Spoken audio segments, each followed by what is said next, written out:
Ayan, andiyan si Tatay. Tayo, anong pangalan nga yung patay? Si Jose, ano po? Si Jose Siguenza. Ayan po, si Jose Siguenza. So, sa Siya mga... po si Tatay Jose Siguenza. Sa kasalukuyan po, ito pong video pong ito ay late na po ito. So sa ngayon po ay mananatili pa po itong ganito po ang sitwasyon niya. Siya po si Jose Siguenza ay nanawagan po sa mga gusto pong tumulong at gusto niya pong maitaguyod ang kanyang pamilya dahil sa ngayon po ang kalagayan niya ay nandun pa rin siya sa gilid ng ilog na nakatira na kubo-kubo dahil samantala po ay ang kanyang bahay natabunan po dito sa ating landslide po na naganap noong Christine. Hanggang ngayon po ay nananatili po siyang nandun pa rin hanggang ngayon nag-aantay po ng inyong mga busilak na puso na para tumulong sa kanya. So sa mga gusto pong gininto ang puso ay pwede po kayong mag-avail at magbigay ng tulong sa kanya kay Jose Siguenza dahil siya po ay natabunan ng lupa pati po ang kanyang mga alaga. So ayan po, bibisitahin po natin dito ulit at upload na po ito.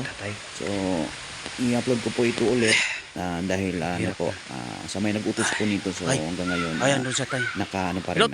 naka-standby pa rin. Hello po. So ayan po, silipin natin yan si Tatay. So Tatay, hello ayan. po. Hello. Ayan, so Kamo po yung siya po natapon yan namin si bagay Tatay po. Jose. So nananawagan po sa mga Sari po yung kaamo yung bagay mo banda. Ano yan? So ano yan po guys, so na ito po yung landslide niya. So dito yung bahay niya. So dito siya ngayon, no. Matanong natin to. Ay Tay, saan po yung banda mong bahay mo? Basi mo? Ay, dalawang bato na yan.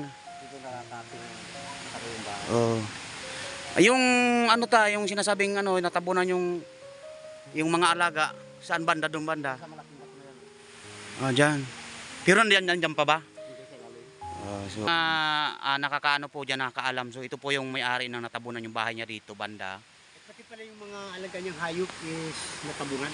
Oo, pati yung yung mga ilan ba yung baboy? Ay, may baboy ba? Ano bang natabunan na hayop mo? Yung kalabaw dyan, saka yung isang baboy mo dyan. Okay. So Ito, sa parte na yan yung baboy. Yan. Sir Jose. Jose ba? Jose ano? Jose. Yung wala ho kayong naisalban ng gamit nyo sa bahay nyo? Wala kayong na ano? Kahit damit, mga bigas, sa magpapakasal ako, lahat na ipon dito. Isang alsa na lang. So kawawa naman pala. Kailan po sana ang kasal ng yung papakasal nyo? 2028 pa. Ay, ngayon 2028. Ay, yung buwan, November 28. Yung mismong gagastusin nyo sa kasal sa anak nyo po. Ngayon natabunan po dito. Yung dapat sana isang baboy na. Yung dapat sana is gagastusin niya sa kasal ng kanyang anak. Biglang mawala kasi dahil sa guho na sa landslide na to, natabunan po yung mga kabuhayan niya. So Tay, saan kayo ngayon tumutuloy?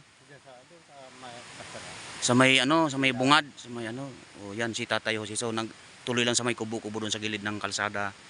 So buti nga, say wala naman na sa pamilya mo, wala naman na okay lang naman, buti nakaalis kayo.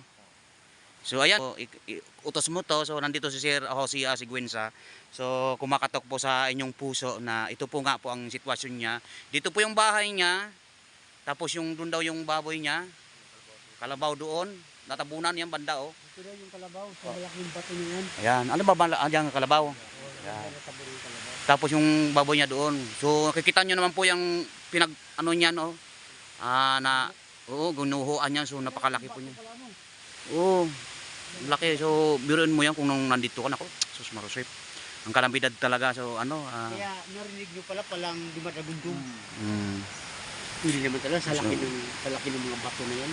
Ayan. So ngayon Tay, hindi kayo na ngayon may mga nakakait pa ba kayo? May may nagbibigay din sa inyo yung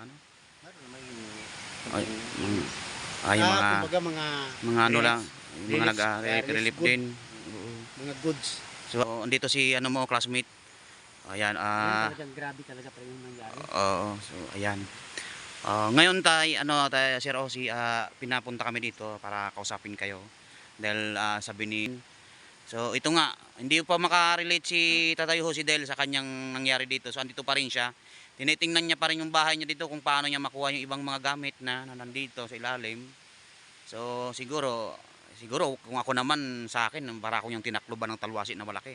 So andito ngayon si tatay. Ngayon, Sir Jose, ito pong video na to, bibigay po namin tudong kay, siya po nag-ano nito. So sir, alam mo naman. So ayan, tay, baka sakaling ano mo siya. Baka pwedeng isa po kasi itong gininto ang puso din na gustong tumulong. So nakita kanya siguro sa ibang video. Kaya pinapuntahan ka namin. So yan si Tatay Jose. Ngayon pala magpasalamat ka na, tay. Salamat din ako sa kung may magtulong. Oo. Salamat din ako. Dito na kami. So nakausap na, nakita namin ang sitwasyon, no. So hindi pa siya makabangon-bangon. Wala pa siyang tayo nakikituloy nga siya sa sa bahay-bahay doon, kubo-kubo doon sa may bandang unahan, sa may kalsada. So ito po ang niya, nangyari. So ayan yung classmate. Babay ka na. Sitwasyon talaga ganun. Grabe talaga. Kahit ako, kasi halos lahat, walang nakaligtas sa kanilang kabuhayan. Yung mga nyug nila, wala na rin, natabunan na rin. Yung iba dito, nagsasandalan sila. Yan na lang ang pwede nila mapagkakitaan, pero kakaunti lang naman. Kahoy, panggatong ganun. Itong yung pwede nilang ibenta. Ayan. Pero yung pinagtataniman nila, Wala na. Wala, ubos pa hanggang pa lang doon pa sa taas to. So ayan, thank you so much. So babay naman na kita. So nakausap na natin si Tatay Jose. So babay muna sa iyo, te.